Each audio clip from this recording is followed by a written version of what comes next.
வணக்கம். புது புது அர்த்தங்கள் நிகழ்ச்சியில் உங்களை சந்திக்கிறதுல ரொம்ப மகிழ்ச்சி. இன்றைய நிகழ்ச்சியில் பங்கேற்பதற்காக காங்கிரஸ் கட்சியின் சட்டமன்ற உறுப்பினர் விஜயதரணி அவர்களும் பாரதிய ஜனதா கட்சியின் வானதி சீனிவாசன் அவர்களும் நம்ம அரங்கத்திற்கு வந்திருக்கிறார்கள். வணக்கம்.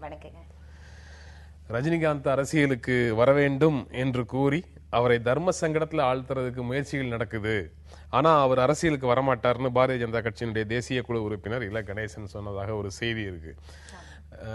இன்னொரு செய்தி, ரஜினிகாந்த் எங்களுக்கும் நண்பர் தான், அதனால அவர் எந்த அரசியல் கட்சிக்கும் வரமாட்டாருங்கிற டோன்ல ஞான தேசிகன், தமிழ்நாடு காங்கிரஸ் கமிட்டி தலைவர் ஞான தேசிகன் சொன்ன இன்னொரு செய்தியும் இன்றைய நாளிதழ்களில் இருக்கு. ஏன் பாரதிய ஜனதா கட்சியும் காங்கிரஸ் கட்சியும் ரஜினிகாந்தை சுத்தி அரசியல் பண்ற மாதிரி மாறிட்டாங்களா என்ன?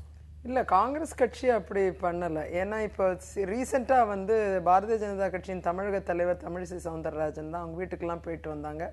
அப்போ கொலுக்கு போயிட்டு வந்தேன்னு சொன்னாலும் அதில் அரசியல் பேசப்பட்டதா என்று கேட்டபொழுது ஆமாம், அரசியலும் பேசினோம், அவர் இன்னைக்கு ஊரில் இல்லை, தொடர்ந்து அது பேசுவோம், அவர் வந்த பிறகு பேசுவோம் அப்படிங்கிற ஒரு சமிக்கையை கொடுத்தாங்க, ஒரு இண்டிகேஷன் பண்ணாங்க. அப்போ அதிலிருந்து பாரதிய ஜனதா கட்சி ரஜினியை கொண்டு ஒரு அரசியலை முன்னிறுத்த வேண்டும் என்று நினைக்கிறதா என்று மக்கள் மனதில் ஏற்பட்ட ஒரு விஷயமா இருக்கும். ஆனால் காங்கிரஸ் கட்சி ஒருபொழுதும் எங்கள் எல்லாருக்குமே நல்லா தெரிஞ்ச விஷயம், பல ஆண்டுகளாக மக்களுக்கே தெரிஞ்ச விஷயம், ரஜினி அரசியலுக்கு வரமாட்டாருன்ட்டு. அவரை மக்களே முன்னிறுத்திய காலம் உண்டு, அது நமக்கெல்லாம் நல்லா தெரியும். அன்னைக்கு அவர் நின்றிருந்தாருன்னா தமிழ்நாட்டில் அவர் தான் சீஃப் மினிஸ்டர், எல்லாருக்கும் தெரிஞ்ச விஷயம். ஆனால் அன்னைக்கு அவர் அந்த வாய்ப்பை பயன்படுத்திக்கல. அதன் பின்னர் இன்னைக்கு ரொம்ப வருஷம் ஆகிப்போச்சு, அவருடைய உடல்நலமும் அவ்வளோ சரியா இல்லை, எங்கள் எல்லாருக்கும் தெரிஞ்ச வகையில் சிரமமான சூழ்நிலை. அப்படிலாம் இருக்கும் பொழுது அவரே அதை விருப்பப்படலைங்கிறது எல்லாருக்கும் தெரிஞ்ச ஒன்று. அப்படி பார்க்கும் பொழுது அது இல்லாமல் அவருக்கு அரசியலுக்கு அப்பாற்பட்டு, கட்சிகளுக்கெல்லாம் அப்பாற்பட்டு தான் ஒரு கருத்து கூட அவர் சொல்றதில்லை, அரசியல் கருத்துக்கள் கூட அவர் சொல்றதில்லை. நாம நல்லா பார்க்க முடிந்த ஒன்று. யாரை பற்றியும் கருத்து சொல்றது, எந்த கட்சியை பற்றியும் கருத்து சொல்றது, யாரா தன்னை பார்த்தா மரியாதை நிமித்தமா பார்த்ததை ஏத்துக்கிறாரு. அப்படி இருக்கிற சூழ்நிலையில அவரை திரு இல கணேசன் அவர்கள், பாரதிய ஜனதா கட்சியை சார்ந்த இல கணேசன் தான் சொல்றாரு, தமிழிசை தான் போய் பார்த்துட்டு வராங்க அதே கட்சியை சார்ந்தவர்கள்.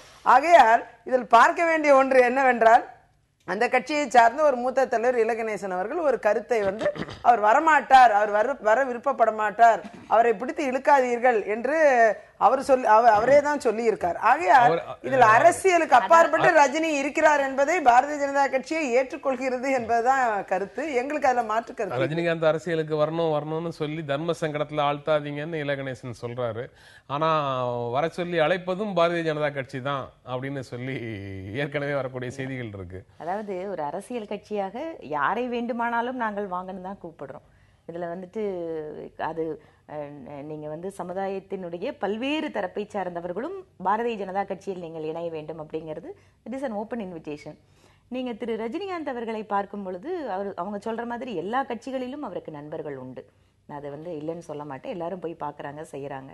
தேர்தலுக்கு முன்னதாக பிரதமர் நரேந்திர மோடி தேர்தல் பிரச்சாரத்திற்கு வந்தபோது அவரோட வீட்டுக்கே போய் சந்தித்தாரு.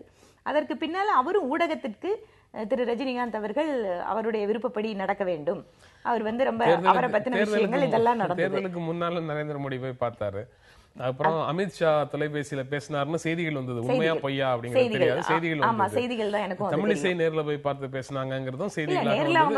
ரஜினிகாந்த் பார்க்க முடியல. இப்போ அவங்கள தர்ம சங்கடத்துல ஆழ்த்தாதீங்கன்னு சொல்றது இவர் சொல்றது அமித்ஷாவுக்கா தமிழிசைக்கா யாருக்காக சொல்றாருன்னு தெரியலையே. இல கணேசன் பேசுறாரு, அதான் முக்கியம். அதுல இல்ல, கரெக்ட், அவரோட கருத்து சொல்லி இருக்கிறாரு. நீங்க ஒரு அரசியலுக்கு ஒருவர் வரணுமா வரக்கூடாதா அப்படிங்கிறது அவர் தனிப்பட்ட முறையில் எடுக்க வேண்டிய ஒரு முடிவு.